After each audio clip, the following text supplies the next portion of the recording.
cruising in my lane fast, call it high speed. I've been working hard, yeah, I've been working nightly. If you think you'll win, not likely. I be taking shots, yeah, cold-blooded, icy. Watching numbers grow is what I call sightseeing. In the front row, run it up when they hype me. The following grows, they know how to ignite me. Call me CEO, I've been running right, see. And I ain't playing games, I create my own lane, making pleasure out of pain, turning losses into... What's up, Steeler Nation? How's it going? Good morning. Welcome to the first Saturday morning Steelers Sesh with me, Daniel J., where we do our, you can call it a therapy session, a coffee session, just a friendly group meeting, just talk about Steelers football. Week one is about to end today for training camp for the Pittsburgh Steelers, and there's been some exciting news going on. We have a person in the live chat already. Good morning, Patricia. How you doing?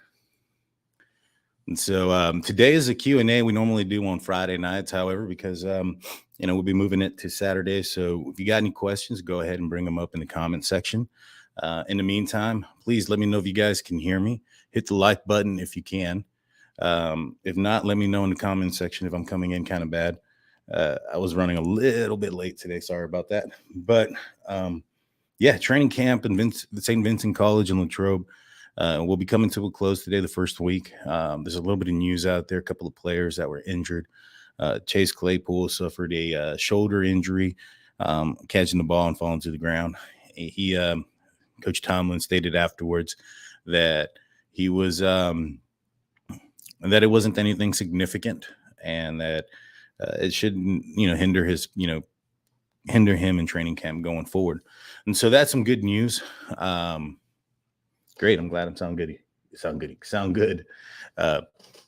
Appreciate that. We got James in the live chat. I'm glad to see you make the live. Thank you so much. So that's what's going on. I know, I brought out a clip earlier, and we were dissecting earlier in the week, and I would like to ask you guys to go watch that clip or segment, but where I was dissecting some of the plays from training camp, and there's some concerning things. There's some positive things that are going on right now. The big talk of the town, so to speak, when it comes to training camp is one George Pickens. He's made the highlight reel many a times with his acrobatic catches and his ability to get away from the defensive backs and the defense. There was one play in particular that just surfaced not too long ago, and it was where George Pickens, Ahkello Witherspoon, I don't even know how the ball got there, but Mitch Trubisky threw the ball to George Pickens. Ahkello Witherspoon was right there, and somehow, some way, George Pickens snags the ball out of underneath Ahkello and turns around and makes 2-3 guys miss. His talents really do remind me a lot of like a Martavius Bryant. It's amazing. His speed, his ability to catch, his physicality. I think he's going to be a huge staple point for the Pittsburgh Steelers. Let's see. We have Steelers fan in the chat. How you doing? My good friend Jaime. Hope you're doing well, bud. We'll be talking to him later on my other channel. Hey, Devin, how's it going from the Here We Go show? I'm doing well. Robert asked, who do you think will get the green dot on defense? That's a great question. Right now, I've been listening to a lot of the folks, the insiders that are there in training camp and whatnot, and there might be a little bit of a upset there when it comes to the green dot. Robert Spillane has been getting a lot of playing time with the ones, and Miles Jack has been one who really basically his play wasn't as great as it was when he wasn't the green dot in Jacksonville. Now, situations and locations will vary and things of that nature. And so just because he didn't do well or as well in that position in Jacksonville doesn't mean that would be the same situation with the Pittsburgh Steelers. But, that being, aside, Robert Spillane has apparently been in the rotational piece with Devin Bush and Miles Jack. There's been some speculation that, Devin Bush's play was so rough last season. And I'm not sure if his, play is gotten better this so far in camp this season. They really haven't done anything physical. I believe they put on just some pads, but they weren't, tackling or anything like that yesterday. However, like I said, it's been just football in shorts for the most part. And so to see, that transition this early is probably not going to happen. I think next week, once they start hitting, once there's some back on backers, drills start going down, I think that's when it's going to really show who's going to be the best person for the green dot. Also, especially when things start going live, whoever's going to be able to communicate the best, whoever's going to know the playbook or the defensive playbook the best is going to be the one wearing it. That middle linebacker position, the reason why they wear the green dot most of the time is because they're calling out the plays for the defense as the offense is doing things. And so you want somebody who's centrally located in the formation, so that way they can communicate to both the secondary and the front line. And so, if it ends up being Robert Spillane, and he's a very cerebral type linebacker. In preseasons, he's not done very well in the past. And the reason, in my opinion, that is because there's not very much film study going into, there's not that much game preparation going into the preseason games. It's more on physical attributes and whatnot, because majority of the teams are playing a vanilla offense and defense. They don't want to give away any of the secrets, so to speak. And so when you're looking at Robert Spillane just as a talent or his athleticism, he may not be as athletic as a Devin Bush or a Miles Jack. And so he is going to look probably a little bit worse in preseason. However, during the regular season, he's shown up in big plays. I mean, everybody remembers the hit on Derrick Henry against the running back for the Tennessee Titans. However, also in that season, he had the pick six against Lamar Jackson. That to me shows that he's a very cerebral. He knows where, when plays are starting to go down, and he understands the formations. He understands where the play is going, and he puts himself in position to make a play. And in the occasions and when time it's mattered, he has done so and made those plays. So I think he might be the underdog, the unspoken champion when it comes to who ends up getting the green dot, and the big surprise if he ends up doing it. But that's a lot of talk going on in training camp right now, that it's that Robert Spillane's getting a lot of the mix there. So it would be it'd be interesting once preseason starts, if that continues to be the case, and once the Pittsburgh Steelers are actually playing against other teams. But great question. Thank you. Let's see what else we have. James Vetra says, I said before, Pickens was a steal in the draft. Oh, I completely agree. 100%. All indications coming out of the draft, out of training camp right now, is he is a guy. And I think one big loser out of George Pickens' success might be Deontay Johnson in this situation. Deontay Johnson is doing a hold in. He's allowing, George Pickens to have a spotlight on the outside. And he's also allowing Calvin Austin to get some work in too. And these two young men are really taking advantage of the opportunity that Deontay Johnson has allowed them to have by doing this hold-in. There's a difference also, a lot of talk goes out between Deontay Johnson, if he should do a hold-in, should not, should the Steelers pay him, should they not pay him? I frankly, for one, if the Pittsburgh Steelers, pay him or not, that's his money, that's his prerogative. I just don't feel the Pittsburgh Steelers are going to do it. And I feel that he's really hurting himself by holding himself out. I mean, look at Le'Veon Bell. He held himself out for a while too, thinking that it was going to work in his favor. And because of the position that he's in, and because of the just because of the position in the NFL, the running back position, that is, it didn't bode too well for him. And in fact, he states it himself. If he had a time machine, he'd go back and do it differently. And so, I think that Deontay Johnson, in my opinion, should get in there, not because of anything other than, if his goal is to get more money or make more means financially, it might be in his best interest to get in there so that he can become comfortable with whichever quarterback the Pittsburgh Steelers are going to go with, and to create that cohesiveness and to get those stats and numbers. Because let's just say is Mitch Trubisky week one. He has a relationship with Anthony Miller already. He's building one with George Pickens. A lot of the passes down the field that George has caught has been from Mitch Trubisky. He's building that relationship with Pat Freiermuth, Calvin Austin. And so if Deontay Johnson waits until week one of the regular season to start to participate, he's going to have to build that chemistry between himself and Mitch, Mason, or even Kenny, whoever's the week one starter. And he's really putting himself behind the eight ball, in my opinion. But thank you for the comment there. Let's see. Steelers fan asks, with closing week of training camp, how do you feel about the quarterback spot? Ooh. Let me see. That's a good question. There's a lot of reports coming out that Mason Rudolph has been the best looking quarterback that's out there. That Mitch has struggled early and it's kind of settled down, but it's still not quite there. And that Kenny Pickett has kind of looked like the worst quarterback that's out there, which is kind of to be expected.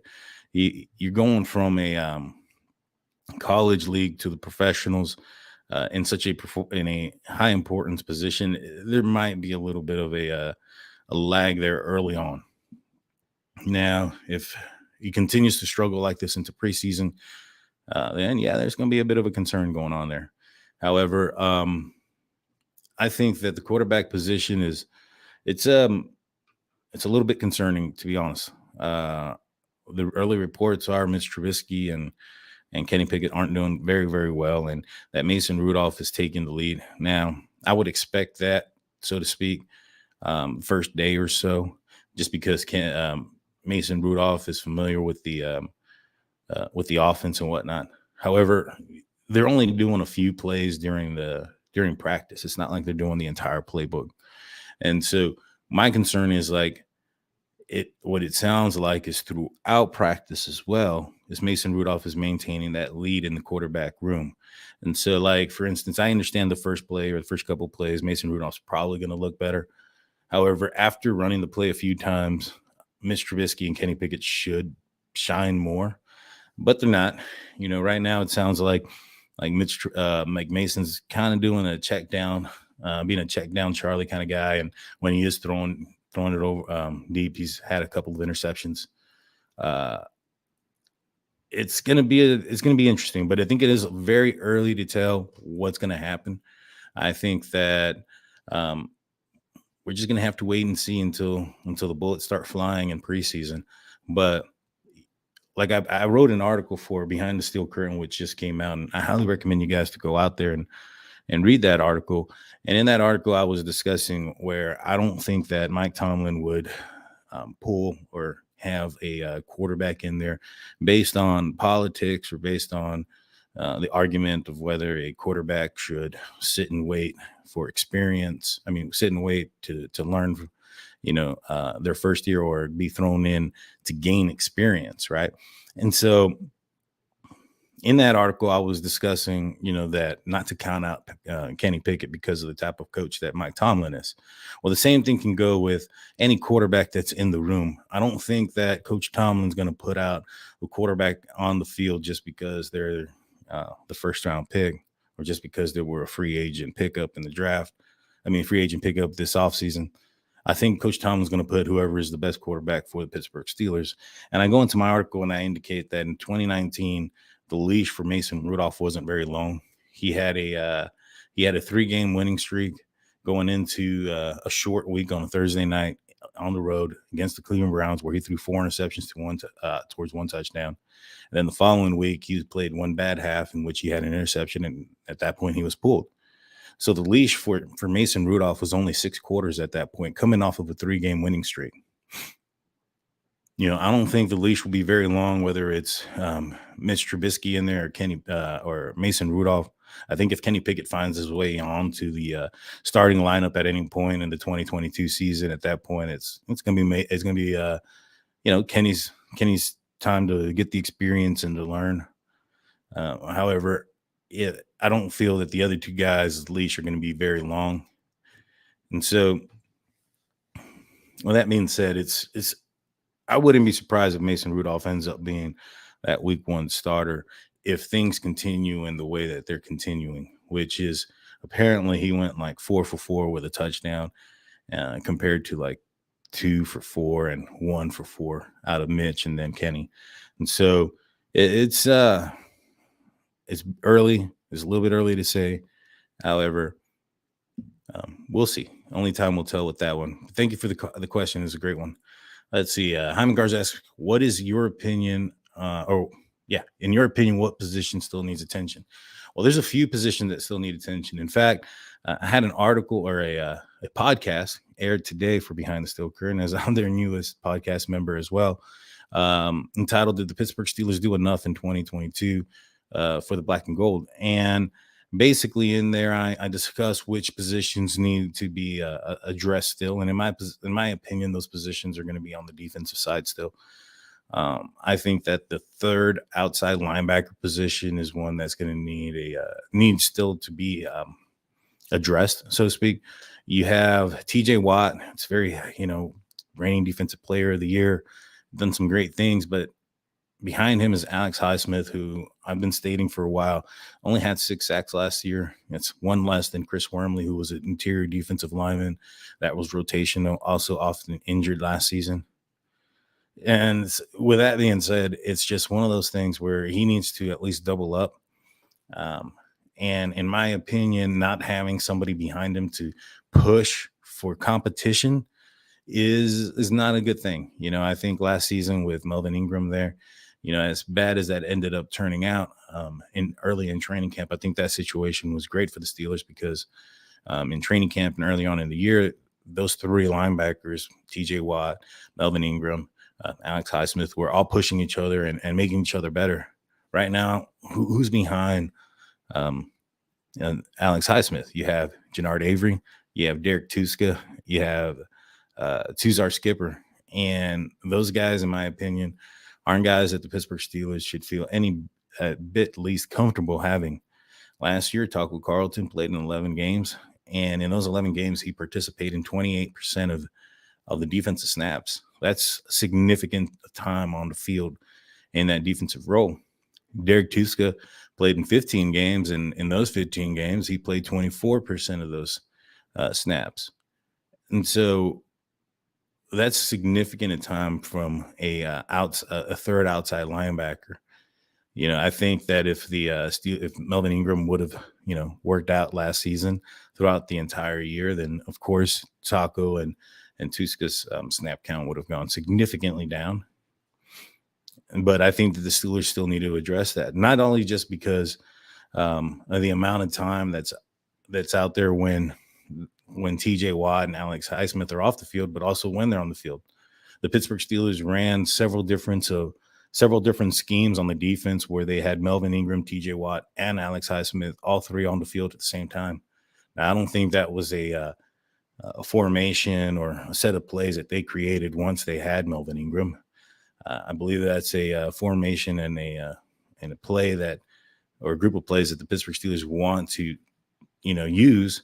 However, they need to have the right players to do so. And so, in my opinion, that position right there needs to be addressed. It's a 17-game season.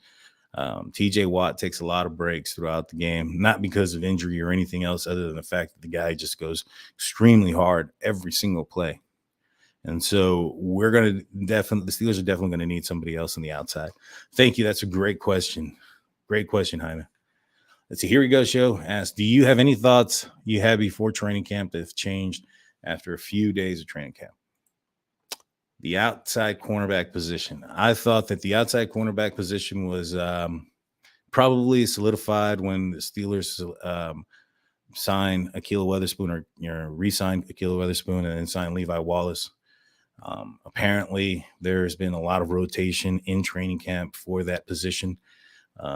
In fact, it seems like the staple point on the outside cornerback position right now is Cameron Sutton, and that there's been significant rotation with Levi Wallace, Ahkello Witherspoon, and Arthur Mollett on the outside, which I thought was kind of odd, to be honest. I thought Arthur Mollett's skill set was more interior. However, I think they are also trying Levi Wallace on the inside as far as a slot. So that has been the second biggest question on the defense for me, or on the team as well, has been the cornerback position. Since training camp has started, I was pretty sure-handed thinking that Levi Wallace and Akila Weatherspoon were going to be on the outside, and that they were going to be strong enough to hold down the spots out there, especially when you have the pass rush from a TJ Watt and you have, the middle of the backfield covered up with Minka Fitzpatrick. I thought that position was solidified, but however, there seems to be a real battle out there as far as who's going to be the starting outside cornerbacks, and that's going to be interesting to see and watch during preseason. Thank you so much for the question. Let's see what else we have. James says, I'm pulling for whoever is doing the best at the quarterback position. I agree. At the end of the day, the goal is to win the Super Bowl, and the Pittsburgh Steelers are going to have done. In order to do that, you have to put yourself in position to win the Super Bowl, and that requires putting the best players out there for you. Now, that's not saying that in time, Kenny Pickett or Mitch Trubisky won't be better than Mason Rudolph. There's the likelihood is there that they will surpass him, just because, everybody assumes they know what Mason can do. I don't think that that's the case with Mason Rudolph. Mason Rudolph is 5-4-1 as a starter. He's played less than a season as a starter. I don't think it's fair to say that anybody knows his ceiling because of that. As a rookie or as a second-year player, first-year starter in 2019, Mason Rudolph went 5-3 as a starter. That's a decent record. That's a good record to have as a rookie quarterback, or a first-year quarterback. I apologize. And I asked the question a couple of times in the first 8 games. Let's just say Kenny Pickett were to start this year, would that bar be 5-3? And I believe that is the case. Arguably the offense is relatively better, now than it was when Mason Rudolph took over in 2019. You have a more experienced Deontay Johnson now. You have a Pat Freiermuth versus a Vance McDonald. You have a Najee Harris versus a James Conner, Benny Snell combo, because James Conner was injured all year. You got the receiving core you have this year coming into it's going to be also Chase Claypool. You're going to have George Pickens, Calvin Austin. Mason Rudolph was working with an injured Juju Smith-Schuster, who was out most majority of the year. And Deontay Moncrief was in there. The guy couldn't catch a cold. And so, that bar there at 5-3, in my opinion, should be the bar for Kenny, for Mitch Trubisky, for whoever is starting for the Pittsburgh Steelers this year. And so I think Mason Rudolph may be getting significantly overlooked. Now, the reasons behind that could be potentially because the way he came in. He came in second quarter of the Seattle Seahawks game, the second game of the season, I'm sorry, and in which Ben Roethlisberger had a season-ending elbow injury, and then came in Mason Rudolph. I mean, it sounded so familiar to the time when Ben Roethlisberger came in for the injured Tommy Maddox. It's extremely similar. And so I think the expectation, not just because of where the Steelers stated they gave him a first grade draft and a first round grade. Sorry about that. And then he comes in a similar fashion like Ben Roethlisberger. And in my opinion, if you look at Ben Roethlisberger's first game coming in for Tommy Maddox, it wasn't very great. Mason, you can arguably say Mason's game against the Seattle Seahawks, and when he came in for injured Ben, was probably better than Ben Roethlisberger's first game coming in for Maddox. Now, after that, that's completely different. Ben soared to the top extremely quickly, and he had team around him as well that Not saying that Mason Rudolph didn't. Mason Rudolph had one of the best defenses, and if it wasn't for the defense that season, Mason probably wouldn't be 5-3. However, this season, the defense is expected to come back, and so that's where I'm saying that the bar has to be around 5-3 for whatever quarterback is there. And if it's not Mason Rudolph at 5-3, then I think maybe we should give him a chance back. Let's see what else we have out there. Amigars asked, what team is going to be the hardest test for the Pittsburgh Steelers? Well, the division teams is always going to be the most difficult test. It doesn't matter whether or not you have a team like, for instance, when we've played the Baltimore Ravens, it doesn't matter if the Ravens are the bottom basement team in the division or competing for the AFC North championship. It's always been a tough game. I, for one, think that the Pittsburgh Steelers defense have Lamar Jackson's number. I think that the acquisition of Brian Flores is going to help us contain him as well. With, Brian Flores, what he did with Miami when he was the coach for Miami, and what they did against Lamar Jackson, they kind of set the record or paved the path, so to speak, on how to play against Lamar Jackson. Now, you still have to do it. It still has to be done. You still have to have the players to contain him and whatnot. But he kind of set the game plan, so to speak. And so with Brian Flores, Mike Tomlin, and our defense, the way we are, the way the Steelers are stacked going into this year, I'm pretty comfortable with that game. The Cleveland Browns probably won't have their quarterback, at least in the first game, potentially not even the entire season. So that game or that team's not one that I'm too concerned about. They do have a solid defense and they have a solid running game. So it's going to be tough, but in my opinion, it's going to be the Cincinnati Bengals. It's probably going to be the toughest game. At the end of the day, they are the defending AFC champions. They have a receiver, Jamar Chase, he's an excellent receiver. And, they got a running game and Nixon and Joe Burrow is, they call him Cool Joe because it doesn't matter how many times you hit him. He's going to maintain his composure and still make the read and the throw. Now, I think that the success, I've said it a lot, that the success from the Cincinnati Bengals came from the receiving core, which is why you see such a big move for new receivers in the draft and draft capital given up for receivers here in this offseason. But Joe Burrow is who he is. He can't get hit the way he's gotten hit and attacked in the manner that he is and continue to stay cool and make the throws without being a good quarterback. So he's going to be a problem, in my opinion, for the Pittsburgh Steelers for the next few years.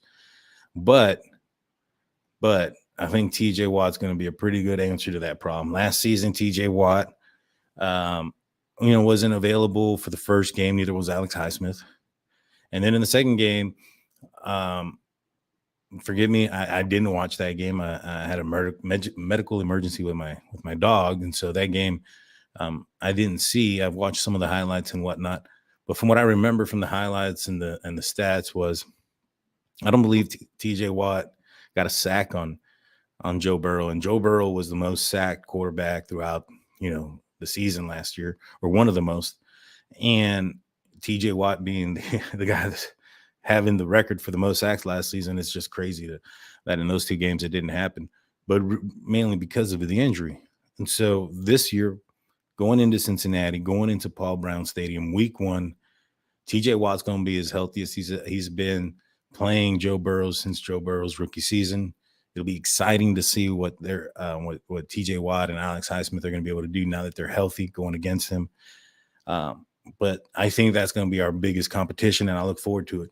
If the Pittsburgh Steelers win week 1 in Cincinnati against the defending AFC champions, that's a staple point game. I'm calling it right now. Let's see what else we have. Steeler fan says, I can't wait for the footage from training camp. So, guys, if you aren't aware, I'm going to training camp next week. I'll be there. I'll be flying into Pittsburgh on the 2nd, and I'll be there for the 3rd. It's a Thursday training camp, and then I'll be there for Friday night lights. Please, if you guys are going to be there, come say hello if you see me. I'll be taking some footage, maybe not footage of the training camp because I don't think they allow you to do that. But I'll be taking notes and giving my opinions on what I see, not just on here at State of the Steelers, but also on Behind the Steel Curtain. Wherever you go and look for podcasts, just search up, or you listen to your podcast, search up Behind the Steel Curtain. They're usually the first ones that pop up. Look up Behind the Steel Curtain, State of the Steelers. You'll see my first article that posted yesterday referencing the possibility, the opportunity that Kenny Pickett has to be the starter. And then you'll also find my first podcast titled State of the Steelers, of course, aired this morning. I highly recommend you go listen to that. Just wherever you find your podcast, search Behind the Steel Curtain. State of the Steelers should pop up under there for today's podcast, and give it a listen. Let me know what you think. And so, also, guys, if you guys are fans of Britsburg Owen, I will be on his channel tonight as well at 5:30 Texas time, 6:30 Pittsburgh time, for a live conversation with me and him. You don't want to miss it. That's going to be on his channel as well. But what other questions do you guys have? Going back to what I was saying before in reference to training camp, well, y'all's questions come in. I think that it's a little early for any of these battles to be declared any winners, or any players to be declared ahead of anyone in these battles. Now, what I find interesting, as far as, hold on one second. I didn't see this comment, and it caught me by surprise here. So here we go. She says, correct me if I'm wrong, but I don't think Mason's thrown a pick yet.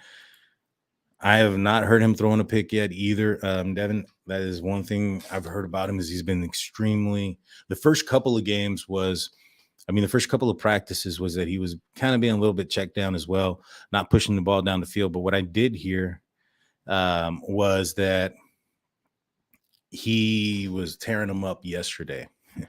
In fact, he had a touchdown pass that off to the side, wide open tailback. One thing that I noticed is, so with the Matt Canada offense, he's doing a lot of movement, a lot of motion, and that's helping identify where to go with the ball. And I think Mason Rudolph's ability, or not his ability, but the fact that he's been on the team the longest, it's helping him identify who's going to be open. And one of the other things that's not talked about a lot is when it comes to the Calvin Austin touchdown throw, which was a screen, so everybody's looking at how fast he was, and not really looking at the quarterback. And the throw was, Mason had to jump up and catch that he was in shotgun, and the snap was extremely high. He had to jump up, catch it, turn around, throw it on time, throw it in the right area, and for Calvin to catch it in stride to make his run. And so not enough credit gets put on that throw. And James, as far as the channel that I'll be on, it's called Britsburg. It's with Britsburg Owen. In fact, let me find him and I'll share it real quick. And so but yeah, I think that Mason Rudolph is surprising some people. And give me a sec, guys. And I think that the other battle that's going on right now, that a lot of folks are barely kind of seeing or coming across, is the left guard position battle between Kendrick Green and Kevin Dotson. Now, I've been saying this probably, and for those that have been watching me for a while now, I've been saying this since training camp or mini camp. I think that there's going to be a battle there for that position at left guard. I don't think it's going to be given to Kevin Dotson.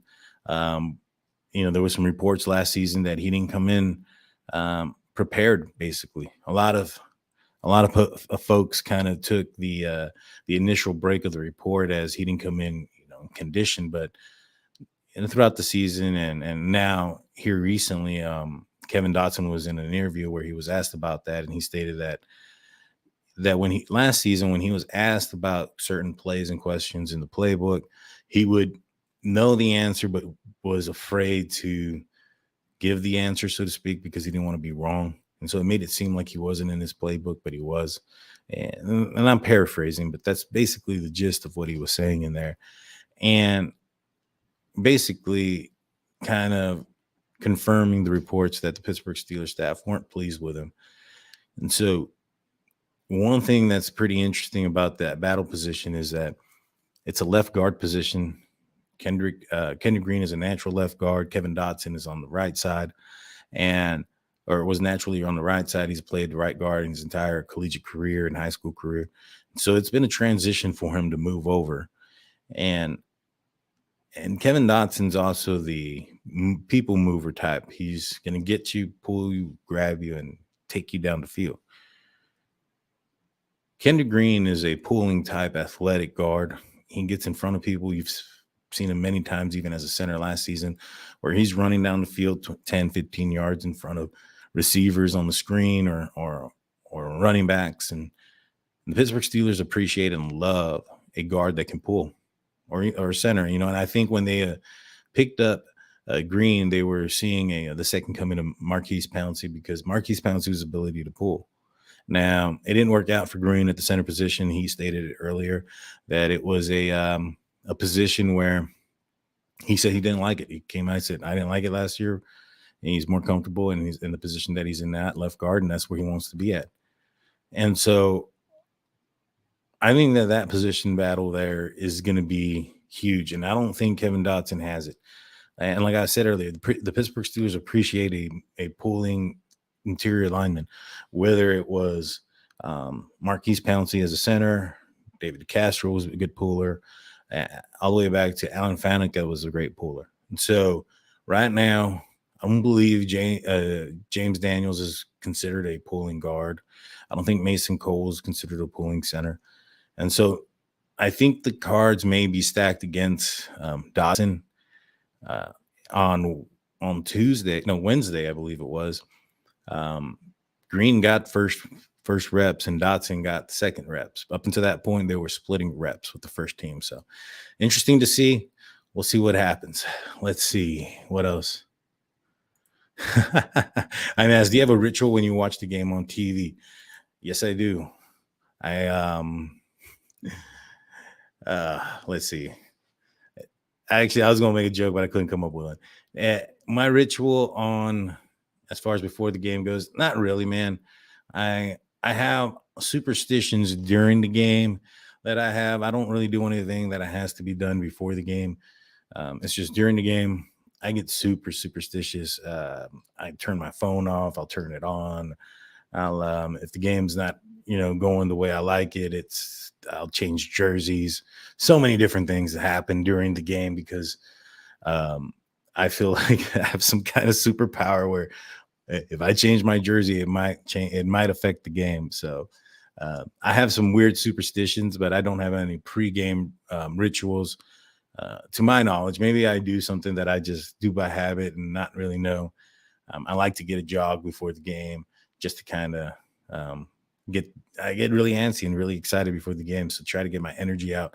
I'll go on a jog before watching it, things of that nature. But yeah, that one I haven't, that was a good question. Nobody's ever asked me that. Thank you. And yeah, you definitely are. You're here to ask the hard questions. But no, I don't have any pregame rituals, just some weird superstitions during the game. And when the Steelers are winning, I keep those superstitions going. I don't change it. I'll wear one jersey and, it'll continue to be the jersey I wear until things start to go awry and the Steelers start not to do so well. And then if y'all watch Pittsburgh Dad, it's funny because there's been an episode on there where he talks, a few times about superstition. And there was one episode where the Pittsburgh Steelers lost and he was talking about all the superstition stuff he did. And he's like, man, I don't get it. I don't know what I did wrong this week. And I can tell you I felt that way before. But yeah, great question, man. Great question. And so, but this, I've tried to get away from the superstitious stuff. Like it used to get so bad where I wouldn't post anything about the Steelers on my Facebook because I used to think that, man, if I brag or I post or I do things, and there's a potential that we're going to lose and I'm going to look really stupid. And so I got away from doing those things.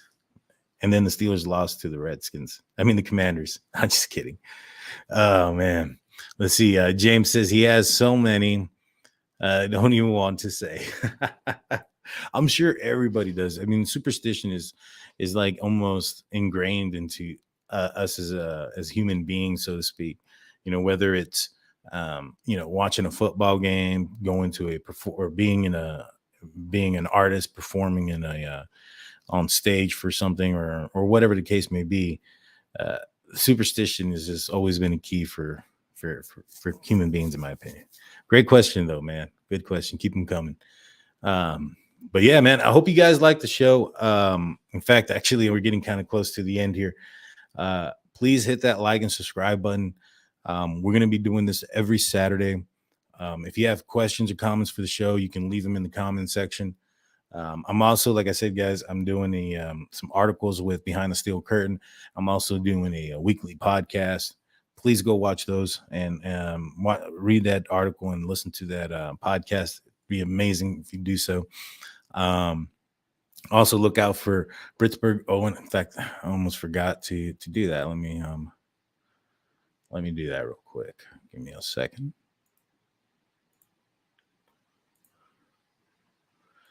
And so this is the channel here. And we'll be going live later on today. So look for Brit, and I'll be there at 6:30 tonight. And so with that being said, guys, please hit that like and subscribe button. Share this out to your friends. If you have any questions or comments, leave them in the comment section.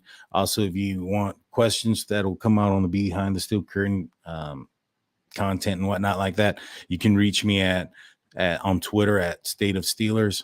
That way we'll be doing a mailbag and things of that nature. And that's going to be where you're going to want to ask your questions and whatnot. Also next week, like I mentioned before, I'll be going to training camp. I'm super excited to see the quarterback rotation for myself. I know that there's a lot of talk going on out there that Mason Rudolph's looking the best and Kenny Pickett's falling and Mitch Trubisky's looking like Mitch Trubisky. And so I want to see it for myself. I want to see if there's been any improvement coming in from the time that camp started till the time where at the end of next week when I'll be there. And that right there will be a true test as where the Pittsburgh Steelers will probably be come week one. It doesn't matter where they start, here. It's how they end up towards the end of camp and once they get into the regular season. And even at that, once the regular season starts, I don't be surprised if there's some bumps in the road early on. Whoever is starting as quarterback this year was not a starter in the NFL last season.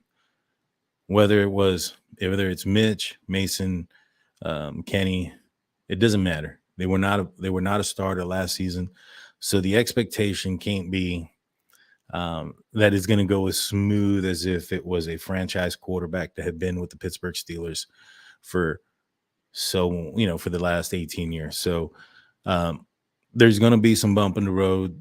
There's going to be some growing pains, in my opinion. But I anticipate by that week 4 matchup against the New York Jets, after a mini bye, so to speak, coming off that short week against the Cleveland Browns, I think that's when you're going to start to see the Pittsburgh Steelers start to gain that identity of who they're going to be, not just for 2022, but beyond 2022. A Najee Harris ran offense and a TJ Watt, Minkah Fitzpatrick led defense that are going to be fantastic and great at that point. But the Pittsburgh Steelers need to get there. They sure do. And so with that being said, I'm going to leave one last comment for you guys. Jaime Garza says they got some big shoes to fill after Big Ben. That is 100% correct. And so with that being said, guys, I'm Daniel J. This is State of the Steelers, and thank you for coming on to the first Saturday morning Steelers Sesh. Let's do it again next week. Peace.